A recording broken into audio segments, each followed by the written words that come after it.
je pense que quand ils ont pris la décision de changer des choses, et ils savent pourquoi ils ont fait. Bon, c'est le choix de membres du PPRD, parce que moi je ne suis pas membre du PPRD, ce n'est qu'un avis par rapport à ça. Bon, je pense que quand ils ont pris la décision de changer des choses, et ils savent pourquoi ils ont fait ça. Bon, je pense qu'ils veulent respecter la Constitution, ils veulent respecter des choses par rapport, comme il a été nommé vice-premier ministre, il ne pourra pas faire les deux au même moment. Donc, je suis content de ces changements. Henri Mova, c'est parmi les gens que nous vivons en Europe, c'est un monsieur bien. Que le bon Dieu le protège. Voilà. Ah, que le bon Dieu le protège. C'est très bien dit. Et ben, vous avez parlé quelque part, quand vous étiez en train de répondre à ma question, vous avez flairé un tout petit peu la Constitution de notre pays. Qu'est-ce que vous dites par rapport à tout ce qui se passe dans certains pays africains? Est-ce qu'il faut changer la Constitution? Est-ce qu'il ne faut pas changer la Constitution? Vous avez une position par rapport à ça? Oui, j'ai une position claire par rapport au changement des constitutions ou pas. Ce qui est important, c'est l'organisation même des élections. Il faut que les élections soient crédibles. La personne qui gère la CNI, ça doit être une personne crédible. On peut ou ne pas changer la Constitution, on peut changer. Mais quand il y a des élections crédibles, donc c'est une bonne chose. Alors pour moi, on pouvait bien changer la Constitution. Mais en contrepartie, je proposerais qu'on mette une personne crédible à la tête de la CNI. Voilà. Bon, je ne voudrais pas entrer dans le détail. Quand vous parlez d'une personne crédible, je ne sais pas, il va tomber du ciel ou c'est quelqu'un qui vit avec nous ici? Selon nos pensées africains, nous croyons toujours la personne crédible, c'est la personne de l'opposition. Ah bon? Selon nous, les Africains, quand quelqu'un est à l'opposition, nous croyons tous que la personne qui est à l'opposition... Et Abbé Malou Malou qui est de la société civile, vous n'avez pas confiance? Je peux parler? Oui, allez-y. Voilà.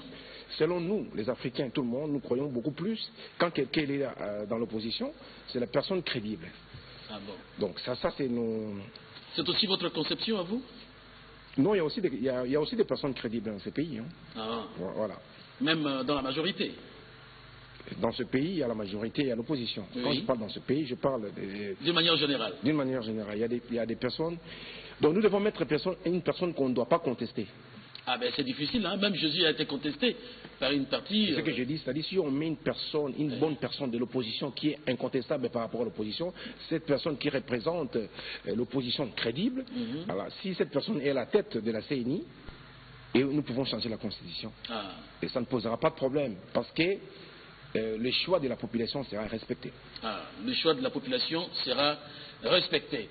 Vous vivez à Paris, en France, mais vous suivez quand même l'actualité au niveau du pays, vous suivez les actions que fait le gouvernement avec à sa tête le Premier ministre Matata Ponyo. Avez-vous une idée par rapport à toutes les actions du gouvernement? Oui, je sais qu'aujourd'hui il y a quand même un changement par rapport au gouvernement passé. Ça, il faut pas nier. C'est-à-dire? C'est-à-dire, les gouvernements passés, je vais mettre ça sur 10. Oui. Les gouvernements passés ont été notés par mois. 1, 2, 3. Aujourd'hui, on est arrivé au moins sur 10 à 5. Donc, quand même, il y a un petit changement. On n'est pas arrivé à 6. Vous avez une évaluation assez difficile, donc vous donnez au gouvernement 5 sur 10. Oui, à peu près 5. 5 sur 10. Ah bon? Parce que dans le passé, ils étaient à 1, 2, 3. 1, 2, 3. Aujourd'hui, ils sont quand même à 5. Donc lui, au moins, il a essayé de faire quelque chose. Il est arrivé à 5. À 5, voilà. Bien. Alors, allons maintenant, entrons dans le vif du sujet. C'est vrai que, et d'ailleurs là, nous vous présentons nos condoléances, n'est-ce pas? Nous vous réitérons nos condoléances, puisque vous dites que vous êtes venu pour le funérail de papa, pour la pierre tombale, mais il y a aussi les élections. Alors, si on vous posait la question de savoir, vous êtes de quel parti, Lukulassi? Vous êtes de la majorité présidentielle ou de l'opposition? Ok. Je ne vais pas mentir la population en disant que je suis de l'opposition ou en disant que je suis de la majorité présidentielle. Oui. Moi, ça fait 7 ans que j'ai créé l'ONG G24. G24. Je milite et je suis avec la population, je suis avec la souffrance de la population. Si je dis ça, je ne vais pas mentir à la population que je suis de l'opposition. Aujourd'hui, l'unique personne qui représente valablement l'opposition, c'est Papa Etienne Tshisekedi. Ah, il n'y a que lui, selon vous? J'ai dit clairement, et En fait, ça, c'est un autre débat. On va en arriver. Je dis oui. aujourd'hui, l'unique personne qui représente la majorité et l'opposition, c'est Papa Etienne Tshisekedi. Il y a eu des élections en 2011. Papa Etienne Tshisekedi avait donné des mots d'ordre. Oui. Il y avait eu un soutien Etienne Tshisekedi, tout ça là. C'est ça. Après les élections, les gens ont été élus. Oui. Et Papa Etienne Tshisekedi avait contesté les élections. Il faisait dans la Fondation de Koulas l'encadrement de la jeunesse. Parce que la jeunesse, c'est la clé même du pays. Voilà. Ah oui, c'est la clé pour le développement du pays. Voilà. Mais c'est tout le monde qui parle de la jeunesse. Hein. Il y a tout le monde. C'est tout le monde qui parle de la jeunesse. Vous qui venez de l'Europe, là, quand vous venez... Les gens ils passent à la télé, ils parlent de la jeunesse. Moi, je ne parle pas de la jeunesse comme les autres. Moi, j'ai encadré les jeunes. Moi, j'ai donné du boulot aux jeunes. J'ai fait venir le BIS ici, j'ai encadré, j'ai donné du boulot. Oui. Je n'ai jamais été encouragé par le gouvernement. J'ai pris mon argent, j'ai signé des contrats en Europe, j'ai ramené des bis ici. C'est connu, 10 bis comme des bis au travail. Vous avez monté une société de gardiennage en Europe? Je parle d'ici. Vous parlez d'ici? J'ai amené 10 bis. Comme les bis Transco, je me suis arrangé avec des banques, je me suis arrangé avec des blancs, j'ai ramené des bis ici. J'ai donné du boulot aux gens, j'ai signé des contrats dans des dispensaires de quartier. J'ai encadré les Koulouna, des Kaouka, j'ai des images. C'était mes salariés. Mais qu'est-ce que c'est devenu aujourd'hui? Mais on n'avait pas de route. J'ai ramené des bis. C'était pas de la mauvaise gestion de votre part? Oui, c'est la mauvaise gestion des routes. Ce n'est pas des individus, c'est des routes. Vous amenez des gens, il y a 100 personnes dans le... À ce moment-là, il n'y avait même pas de bis. Il y a 3 ans. Transco est arrivé aujourd'hui. Hein. Quand il y a un bis on doit amener 100 personnes, il y a 120 personnes qui rentrent dans ce bus-là. C'est quoi, c'est la gestion des bis, non? Ah, mais justement, vous avez peut-être placé des gens à la tête de votre entreprise, des gens qui n'avaient pas qualité. Non, parce que je ne peux pas comprendre. Ça n'a rien à voir avec ça. C'était l'état de la route. Ça n'a rien à voir avec ça. Ah bon? C'était une organisation fiette. Il y avait un responsable camerounais qui était venu ici. On avait pris disposition. Mais... Et même pour l'encadrement de Koulouna, vous dites que c'est le gouvernement. Non. Ce n'est pas vous-même, ce n'est pas votre gestion à vous. L'encadrement de Koulouna, j'ai encadré de Koulouna. Oui. Où est-ce qu'on en est aujourd'hui? Cette entreprise-là. C'est-à-dire, quand on encadre les gens, ces gens-là sont devenus vos salariés. Parce qu'on ne peut pas encadrer les gens avec la parole. C'est ça. On ne peut pas dire, venez monsieur, sois là, il ne faut plus faire ça. Et le monsieur reste chez lui, il ne mange pas, il a faim, il va recommencer. J'ai trouvé du boulot pour ces gens-là. J'ai fait tout ce qu'il fallait faire pour ces gens-là.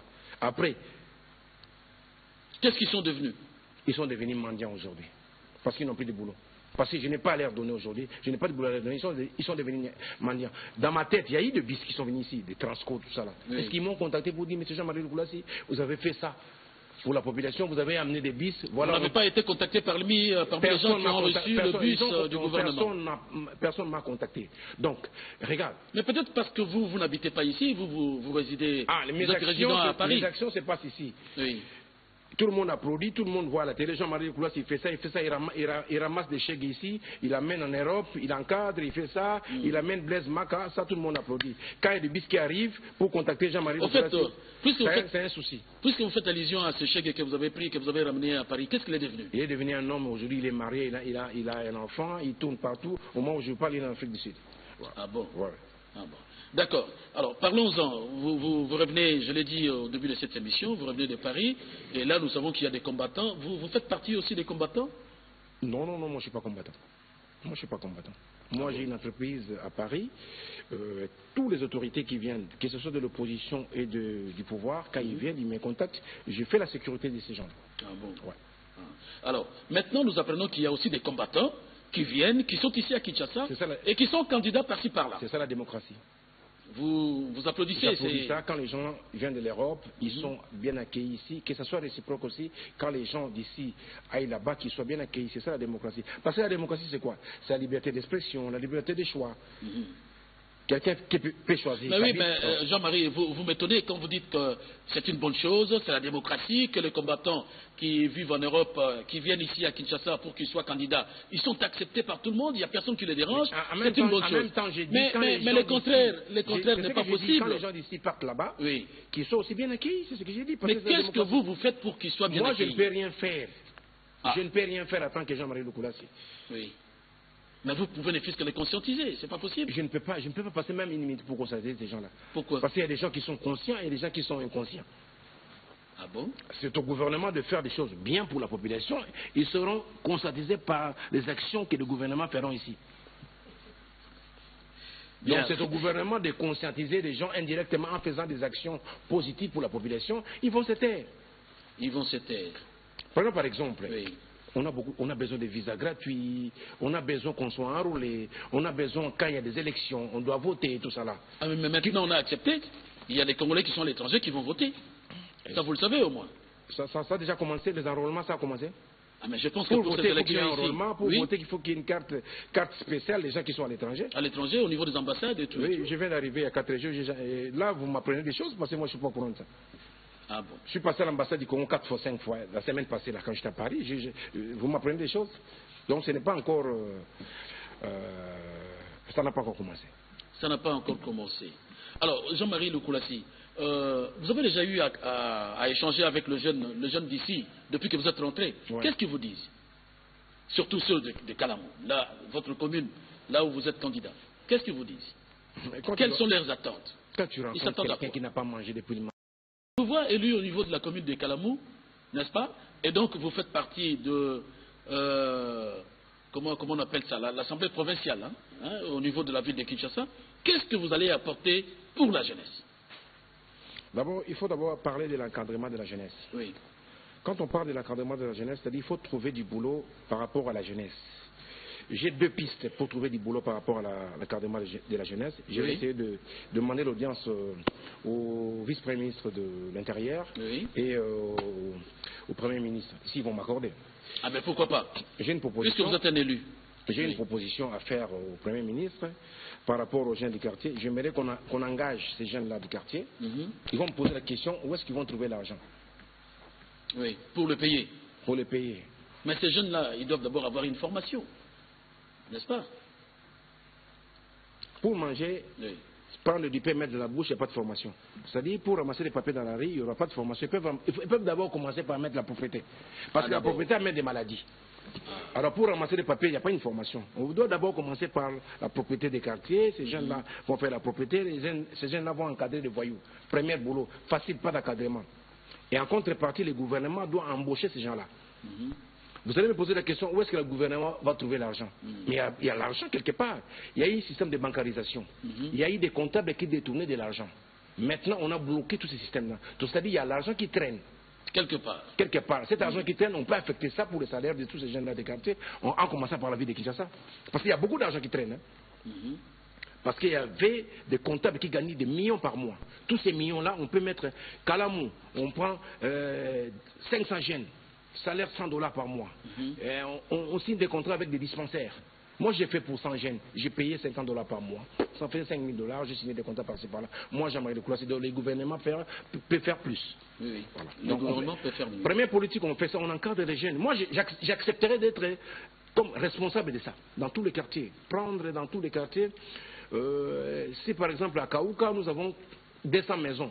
Il faudra bien sûr commencer par Kalamou, parce que Kalamou est très sale, entre nous, soit dit. Non, Kalamou n'est pas. Kalamou.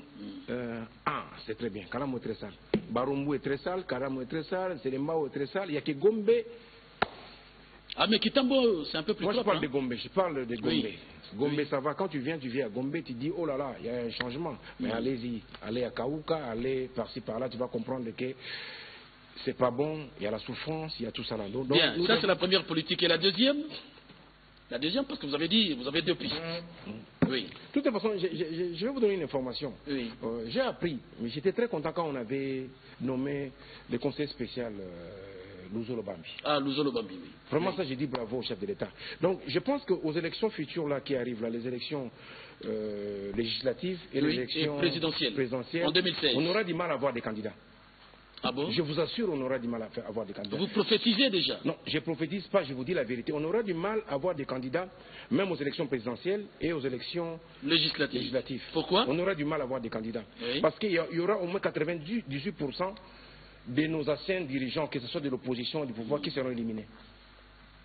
Pourquoi éliminés? Mauvaise gestion. Ah. Les gens qui étaient au pouvoir, qui sont aujourd'hui dans l'opposition, ils ont eu à gérer la chose publique. Ah. Les gens qui sont au pouvoir, ils sont en train de gérer la chose publique. Alors si on laisse faire M. Luzolo Bambi, il y aura 98, je sais ce que je vous dis, il y aura 98% de nos politiciens qui seront éliminés. Mais justement, je voudrais savoir pourquoi. Pourquoi? Parce qu'ils doivent faire des investigations, comment ils ont géré les ministères, comment ils ont géré les entreprises. Ça, c'est un secret des polichinelles. Nous tous, nous savons... Vous pensez qu'il aura la tâche facile? Vous me laissez parler. Oui, allez-y, voilà. allez-y. Donc, si on laisse Luzolo Bambi travailler, parce qu'il a été nommé par le chef de l'État, donc laissez ces messieurs-là travailler. Si on laisse Luzolo Bambi travailler, je vous dis, il n'y aura pas de candidats. Bon, il y aura de nouveaux candidats. C'est-à-dire, nos politiciens seront enterrés.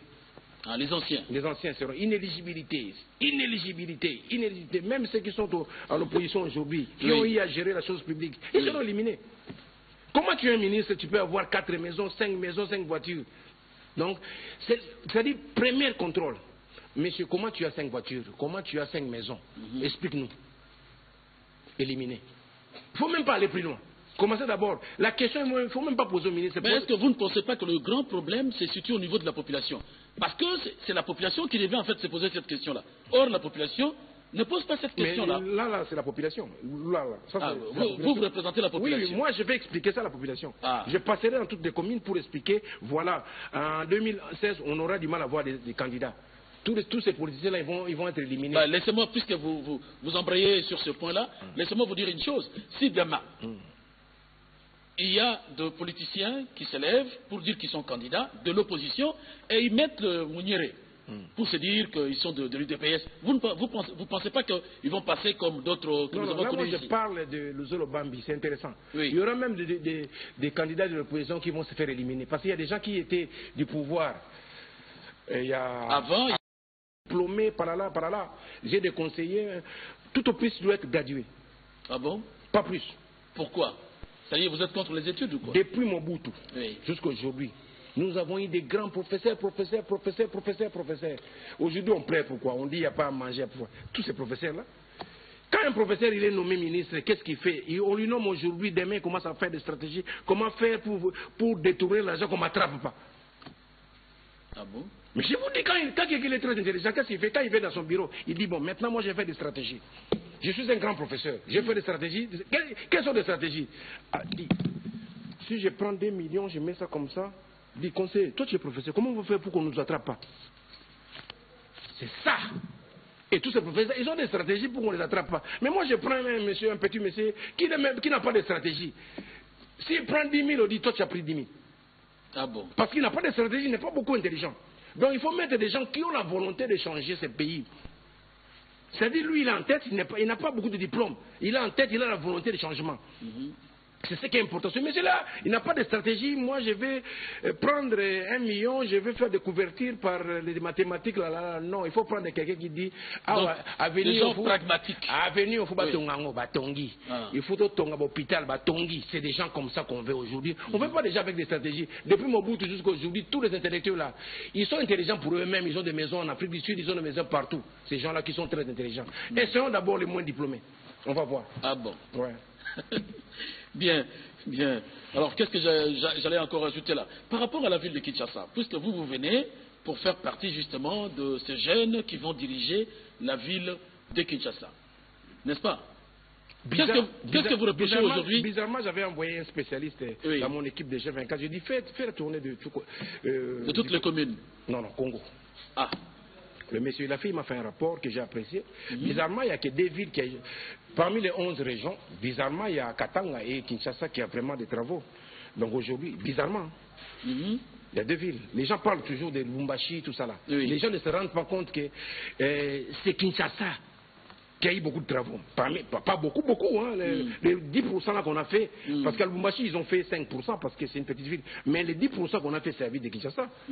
Donc il y a eu beaucoup de travaux. Les 9 régions, je ne sais même pas s'ils construisent ou ils font quoi. Est-ce que ce n'est pas lié aux moyens? La ville de Kinshasa a beaucoup de moyens. C'est ce que je dis, j'applaudis la ville de Kinshasa parce qu'il y a au moins 10% de travail et puis les autres villes. Non, c'est pas question d'avoir de moyens. Quelqu'un, s'il est intelligent, l'intelligence amène le développement. Le développement, c'est des stratégies. Ils sont spécialistes en détournement. Et ils ne sont pas spécialistes en stratégie pour développer. C'est ça le problème des Congolais. Quand ils sont intelligents, ils ne sont pas là pour avoir des idées. Je dois amener des investisseurs pour faire ça pour la population.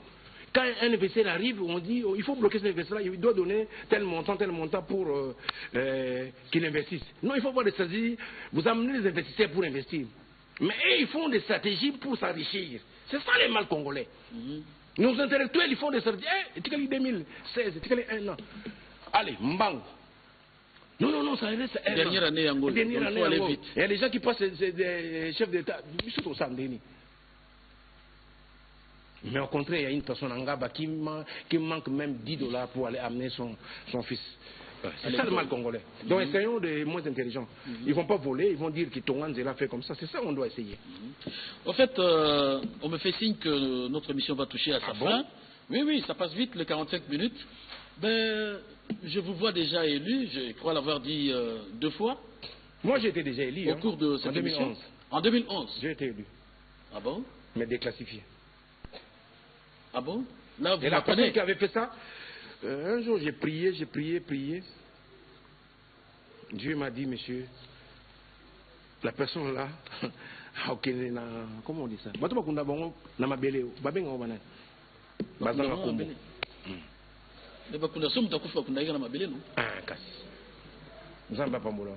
bon? Donc c'est comme je vais dire, oui, parce que donc vous êtes sûr que vous avez gagné en 2011, mais comme il y avait beaucoup de popularité, tripatouillage. Je vois, preuve à popularité. Oui. Non, moi j'ai l'impression que même le président de la CNI, l'ancien président, ne contrôlait même pas la situation. C'est l'impression que j'ai. Même lui-même ne contrôlait pas, il ne savait pas ce qui se passe. Tu peux comprendre ce qui s'est passé à la Fikine. Lui-même, il ne contrôlait pas ça. J'espère qu'aujourd'hui, il y a eu l'insécurité totale. Même l'insécurité, là où on gardait les papiers qu'on votait. Oui. Il y a eu l'insécurité là-bas. J'étais ça par-ci par-là. Et voilà. Bon, nous espérons que cette fois-ci, nous allons vivre une autre situation. Alors, j'allais dire, ma question est la suivante. J'ai dit bien, nous espérons. Alors, ma question est la suivante. Je vous vois élu au niveau de la commune de Kalamou, et comme vous êtes député provincial, si vous avez la chance, pourquoi pas, et vous voilà propulsé à la tête de la ville de Kinshasa. N'est-ce pas? Comme gouverneur de la ville de Kinshasa. Vous allez commencer par où? Par arrêter les gens. Ah bon? Ouais. Arrêter. C'est ça que je vous apprends. Donc, ça doit aussi passer, c'est passé ici, à Kinshasa. J'ai retenu une chose, c'est-à-dire que le procureur doit faire son travail. On doit chercher à savoir... Moi, je vais déposer ma candidature auprès de Luzolo Bambi pour être son conseiller. Ah bon? Pour être son conseiller. Mais vous allez faire plusieurs choses à la fois. Vous êtes candidat à Kalamou, vous voulez être conseiller quand de Luzolo Bambi. Quand on est là pour contribuer à l'arrestation des voleurs, ce n'est pas un problème. Ah bon? Si vous avez des éléments. Moi, j'aimerais le raconter, lui donner quelques éléments que j'ai. Non, mais certainement qu'il va vous suivre. Hein. Il va vous suivre. J'ai des éléments. Oui. Et il va vous appeler pour que vous soyez son conseiller. Mais j'aimerais. D'ailleurs, c'est mon vieux. Je vais comme ça, on va vous donner des éléments. D'accord. Parce que nous devons aider les chefs de l'État. Ah, c'est bien. Et puis, il y a une chose que j'aimerais vous dire aussi avant qu'on termine. Aujourd'hui, nous demandons, je pense, on parle de dialogue. Ah oui. Il y a le dialogue, oui. Parce que le président a répondu, n'est-ce pas, au souhait, il faut le dire ouvertement, celui des PS. N'est-ce pas? C'est le parti de Papa Tshisekedi qui a demandé qu'il y ait dialogue. Et le président a répondu favorablement. Qu'est-ce que vous dites par rapport à ça? Est-ce que vous aussi vous partagez ce point de vue? Moi j'aimerais, comme on dit, Toki Mambangoute, on doit avoir dialogue. Mais des dialogues. Ah bon? Premier dialogue, nous devons avoir dialogue dans l'opposition. C'est-à-dire dialogue entre les opposants. C'est-à-dire vous estimez qu'il y a des problèmes au niveau de l'opposition? Je peux parler? Oui, allez-y. Donc nous devons avoir dialogue franc, vrai, dans l'opposition. C'est-à-dire, Papa Etienne Tshisekedi, Vital Kamerhe, toute l'équipe là-bas de l'opposition. Martin Fayulu, tout ça là, ils doivent s'asseoir. C'est pour l'intérêt de la population. Ils ne doivent pas être égoïstes, ils doivent s'asseoir, parler, dire des choses bien. Ils doivent organiser l'opposition. Nous devons voir clair par rapport à l'opposition. Première des choses. Vous estimez que l'opposition congolaise n'est pas organisée? N'existe même pas. N'existe même pas. Il n'y a pas d'opposition. Il n'y a que des opportunistes dans l'opposition. Chacun veut que c'est moi, c'est moi, c'est moi. Mais au moins vous mettez de côté Papa Tshisekedi parce que je maintiens à ce que vous avez dit avant. Je vous dis, je respecte Papa Etienne Tshisekedi et je le respecterai jusqu'à sa mort. Si aujourd'hui je me permets de critiquer les gens. C'est la démocratie qui m'autorise, mais c'est lui qui nous a enseigné ça, de dire la vérité. Ça, je l'applaudirai jusqu'à sa mort. C'est la personne qui a fait face à Mobutu. Mobutu n'était pas facile. Donc c'est une personne que nous devons respecter toute la vie. C'est une personne que nous devons respecter toute la vie. Papa Tshisekedi. Tout ce qui se passe à l'opposition aujourd'hui, moi je les appelle des opportunistes. Ils doivent se mettre ensemble. Par contre aussi, à la majorité, c'est là où il y a un grand problème. Ah bon? C'est là où il y a l'argent où il y a un grand problème. Parce que dans la majorité, ce sont eux qui gèrent la chose publique. Donc il y a l'argent. Ils doivent se mettre d'accord. Tous les responsables de la majorité présidentielle, ils doivent se mettre d'accord. Parce que là-bas, les gens te disent, Raïs, là, ils applaudissent. C'est des hypocrites. Il vient aujourd'hui dire, Raïs, là. Demain, quand il y a des nominations, il n'y a pas son nom, il dit, Ngakutu Makambo, il y a 2016 Kokaka. Ah bon? Il dit, Raïs, on lui dit, on va te nommer. Ils sont contents. Quand les listes sort, vers 20h, le vieux là, il vient. Il dit, il ne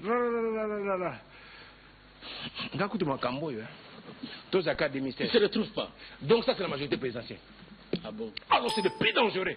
L'opposition, il n'y a pas d'argent là-bas. Les gens, là où il y a l'argent. Donc c'est des hypocrites. Donc nous devons faire dialogue inter-majorité présidentielle. Oui. Et dialogue pour le. On n'est pas pressé. Prenons quand même un mois, 2 mois. Dialogue inter-majorité présidentielle. J'avais dit ça il y a 2 ans. Quand il y avait dialogue là, il y avait dialogue. Oui, la concertation nationale. Concertation, j'ai dit, vos histoires là, ça va marcher. Moi j'avais dit ça. Parce que ça n'a pas. Concertation nationale, les gens, ils ont induit les chefs d'État en erreur. Ça n'a pas marché. Si ça avait marché, tu sais, quand on veut faire une concertation, on doit mettre Batuazo Yokana, Batuazo Yokanate. Mais dialogue, c'était quoi? Les Batuazo Yokana. Pourquoi il y a encore dialogue? Parce que le chef d'État, là où il est, il ne peut pas choisir les gens qui vont participer. Le chef d'État ne peut pas choisir aller voir, tu sais qu'il aller voir tout. C'est les gens qui travaillent avec lui qui doivent convaincre. Mettons-nous ensemble. Je suis aujourd'hui très content parce que l'UDPS a pris l'initiative. Mais il y a des gens aujourd'hui qui ne sont pas d'accord. Si le chef d'État, il dit, moi je vais recevoir Vital, je vais recevoir. Il y a des gens qui disent, beaucoup de vous avez travaillé pendant 10 ans, 15 ans, vous êtes... Oui, bien, nous n'avons pas mon Bien. En fait... Donc on a un problème. D'accord. Le vrai problème, c'est là où il y a la gestion de la chose publique. Donc moi, je suis candidat aux élections provinciales. Je suis aussi candidat conseiller spécial des États pour que je puisse appuyer le conseil des États. Au moment des élections, on aura au moins évacué 98% des opportunistes, des gens qui ont géré la chose publique. Il y en a plein à l'opposition. Il y en a plein aussi. Il y en a qui continuent, qui croient que le Obama ne va pas. Mais vous pensez qu'avec votre philosophie là, votre politique, si vous instaurez cette politique là à la tête de la ville de Kinshasa, vous allez passer? On va vous bloquer? Parce que vous promettez de mettre les gens en prison. En m'écoutant parler, vous sentez que cet homme est de l'opposition. Il est du pouvoir de l'opposition. Non, c'est pas à moi de le dire. Moi, je ne sais pas vous situer. Je suis de l'opposition par rapport aux gens qui ne gèrent pas bien la chose publique. Donc je ne suis pas de l'opposition de du pouvoir de je suis de l'opposition, je suis avec la population et je suis contre les gens qui ne gèrent pas bien la chose publique. Les gens qui croient seulement aux enfants et à leurs plusieurs femmes. Jean-Marie Lukulasi, j'espère que les nombreux téléspectateurs de la RTNC, de partout où ils sont, ils vous ont suivi, n'est-ce pas? Ils vous ont suivi avec attention et ils gardent quelque chose de tout ce que vous venez de dire. Que le bon Dieu vous bénisse. Merci. Alors, votre dernier mot par rapport à la jeunesse. Il faut encadrer la jeunesse. Il faut faire quelque chose pour la jeunesse. Il faut faire quelque chose pour la jeunesse. Il faut trouver du travail. Il y a du travail. Donc pour vous, cette jeunesse est malheureuse? Non. Ils sont tellement malheureux. Ils passent leur temps à boire des boissons par-ci par-là. Ils n'ont pas de boulot. L'avenir, je ne sais pas. Il faut trouver quelqu'un. J'ai dit, le Premier ministre Matata Ponyo, que je salue, il a fait un boulot que j'apprécie, bancarisation. Il y a l'argent là qui traîne. Affectez ça. Bon, vous avez affecté beaucoup d'argent pour des routes. Affectez ça pour la jeunesse, pour les individus. Affectez ça pour la jeunesse. Affectez ça pour la jeunesse. Que les gens là trouvent du boulot. Il y a beaucoup de boulot. Ils peuvent même ramasser des trucs dans des quartiers qui sont là. Ne serait-ce que l'assainissement, c'est déjà quelque chose. L'assainissement qui amène des maladies. Quand ça amène des maladies, on aura besoin de beaucoup d'hôpitaux, on aura besoin de beaucoup de choses. Commençons d'abord par embaucher ces gens-là. Il y a l'argent. L'argent, c'est quoi? L'argent que les gens détournaient. Il y avait des capitaines, des comptables qui disaient l'argent. Aujourd'hui, on les a tous bloqués. Félicitations. Mais affecter cet argent à la jeunesse. Si vous voulez construire des routes, tout ça là, nous avons du pétrole, nous avons des télécommunications, nous avons les TNT. TNT, oui. Et un mot en direction des combattants qui sont restés en Europe, là où vous vivez. Les combattants qui sont en Europe, j'aimerais leur dire un mot qui est la démocratie. La démocratie, c'est la liberté d'expression, la liberté de choix. Et ils ont fait leur choix de faire l'opposition. Donc quand il y a d'autres personnes qui font leur choix d'être avec le pouvoir, donc ils sont libres.